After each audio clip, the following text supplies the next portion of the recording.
നമുക്കിന്നൊരു ചെറിയൊരു വിളവെടുപ്പാകാം. നമ്മുടെ പയറൊക്കെ അത്യാവശ്യം നന്നായിട്ട് മൂത്തിട്ടുണ്ട്.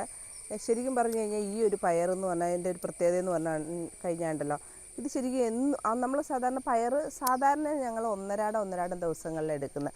ഇതെന്ന് പറഞ്ഞാൽ എനിക്ക് തോന്നണം അന്നന്ന് തന്നെ പയറെടുക്കണം. ഇതിപ്പോൾ മിനിഞ്ഞാന്നെടുത്ത പയറാണ്. പക്ഷേ ഇത് ഈ ഒരു പയർ നമ്മൾ കൊണ്ടുവന്ന് എടുക്കുകയാണെങ്കിൽ ഇതിങ്ങനെ ഒന്ന് ഒഴിച്ചാൽ തന്നെ അറിയാം, നല്ല ഈ ഒരു നാര് ഇതിന് കൂടുതലായിരിക്കും. അതായത് നമ്മൾ ഇങ്ങനെ വെന്ത് കഴിയുമ്പോൾ ഈ ചകിരി പോലെ വരും. അപ്പോൾ അധികം മൂക്കണ്ട ഈ ഒരു പയർ.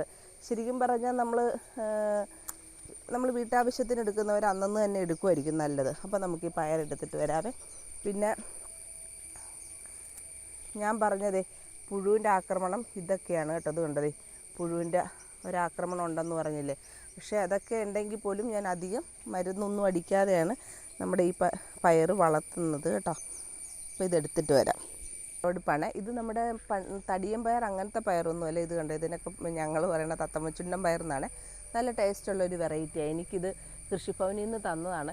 എന്തായാലും ഒരെണ്ണം ഞാൻ വിത്തിനായിട്ടിട്ടിട്ടുണ്ട്. നല്ലൊരു എണ്ണം ഞാൻ വിത്തിനായിട്ടിട്ടിട്ടുണ്ട്. അപ്പോൾ സാധാരണ ഇപ്പം ഈ പയർ ഈ ഒരു രൂപത്തിലാവുമ്പോൾ തന്നെ നമ്മൾ അടുത്ത സെറ്റ് പയർ വെച്ച് കൊടുത്താൽ മാത്രമേ നമുക്കിത് പോകുമ്പോഴത്തേക്കും അടുത്ത പയറും ഉണ്ടാവുള്ളൂ കേട്ടോ.